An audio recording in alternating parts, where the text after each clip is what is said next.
Kita ulang kembali sejumlah berita pilihan dari Bali.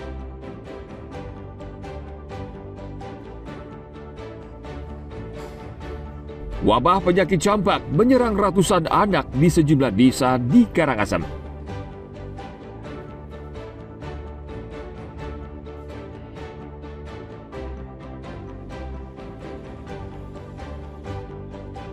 Polda Bali masih terus mengusut kasus unjuk rasa anarkistis yang terjadi beberapa waktu lalu.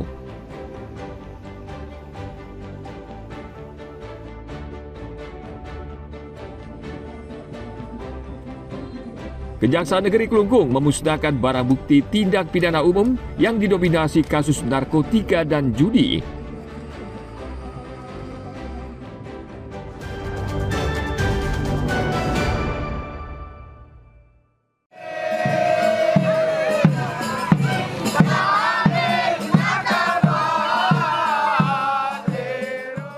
Dalam memperingati Maulid Nabi, warga kampung Islam Kepaon Denpasar menggelar pawai telur pada akhir pekan lalu.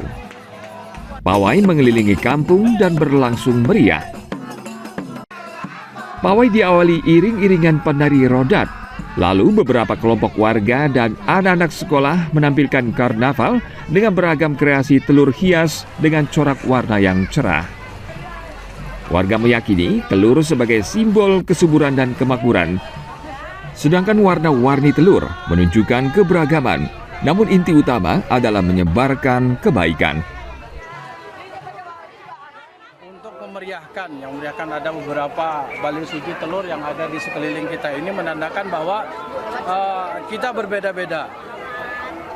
Kita lihat warna telur ini berbeda. Tapi intinya adalah sama, dia adalah telur.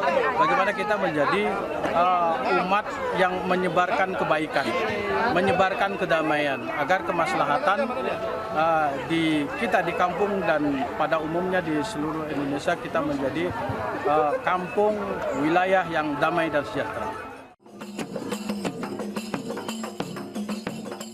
Selain pawai telur yang sudah mentradisi, Maulid Nabi juga dimeriahkan dengan kegiatan sunatan, 3 bulanan, 7 bulanan, menekjan atau naik tangga dari batang tebu, dan potong rambut bagi anak belita yang dilangsungkan secara massal.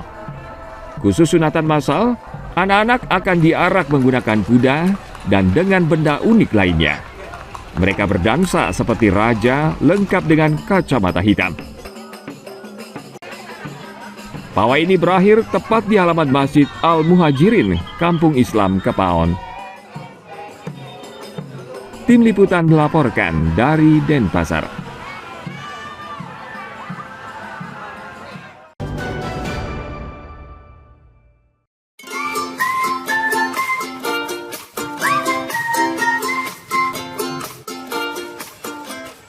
Sebagian pencinta kuliner mungkin sudah biasa menikmati sate ayam dengan beragam bumbu. Akan tetapi, tidak banyak yang menjual makanan sate dengan ukuran sebesar ini. Di pasar tradisional Badung, Kota Denpasar, Ersat barangkali satu-satunya pedagang yang menjual sate ayam dengan ukuran jumbo. Ukuran dagingnya memang tidak lumrah, yakni lebih panjang dan lebih besar dari ukuran sate pada umumnya. Ersat ingin berbeda dalam menyajikan sate, agar pembeli sate merasa puas dan tentu lebih kenyang. Nama satenya juga sesuai dengan ukurannya, seperti sate ayam Godzilla dengan berat 1/4 kg. Kemudian sate King Kong dengan ukuran 350 gram, dan sate ayam T-Rex yang paling mahal dengan ukuran 0,5 kg. Harga sate yang dijual mulai dari Rp20.000 hingga Rp40.000 per tusuk. Kita pengen yang berbeda, biasanya sate kan kecil-kecil, kita bikin sesuatu yang berbeda, lebih besar. Nah, kita ada 3 varian. Kalau yang paling kecil itu sate Godzilla, beratnya 1/4 kilo, itu harganya Rp20.000. Terus kalau yang sate King Kong itu 350 gram, harganya Rp30. Dan yang paling besar sate T-Rex, itu 0,5 kilo.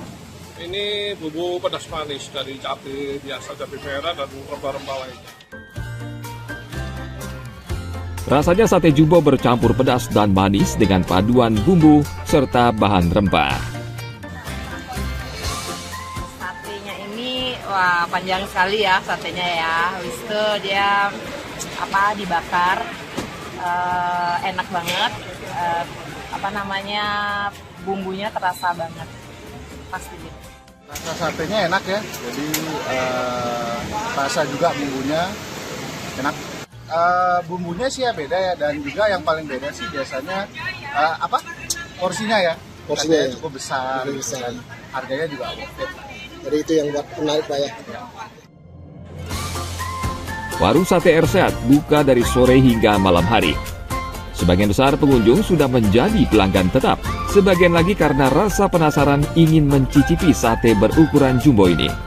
Ersat memang harus kreatif dan mengubah pakem dalam mengemas makanan bila ingin laku. Apalagi sate ayam, masakan yang sudah memiliki pakem yang nyaris tidak berubah. Ana Agung Gede Agung melaporkan dari Kota Denpasar.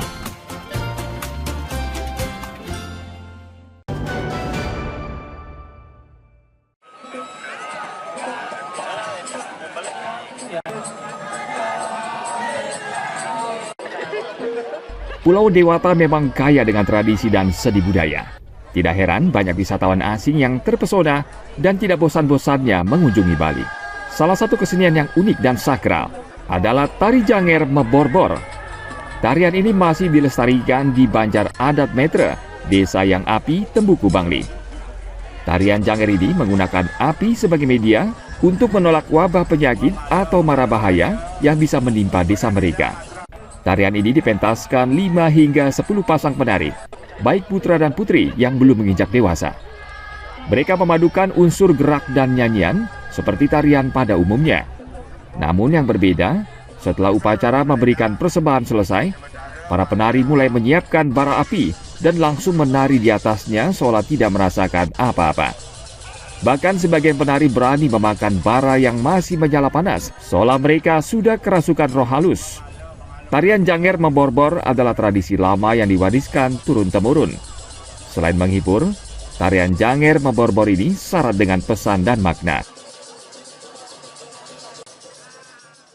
Janger ini tetap lestari sampai sekarang. Ada hubungannya dengan tolak bala.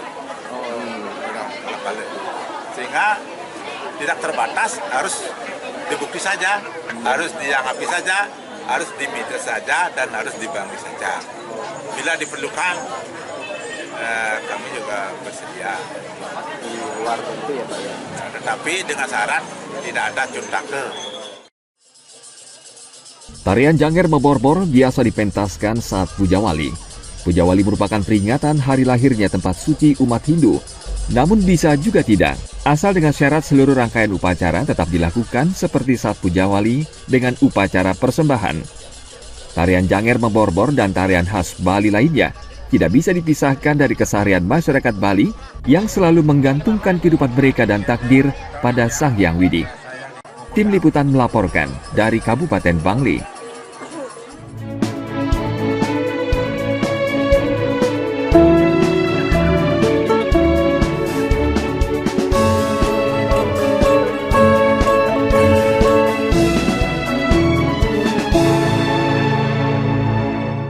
Informasi tadi mengakhiri jumpa kita pagi ini.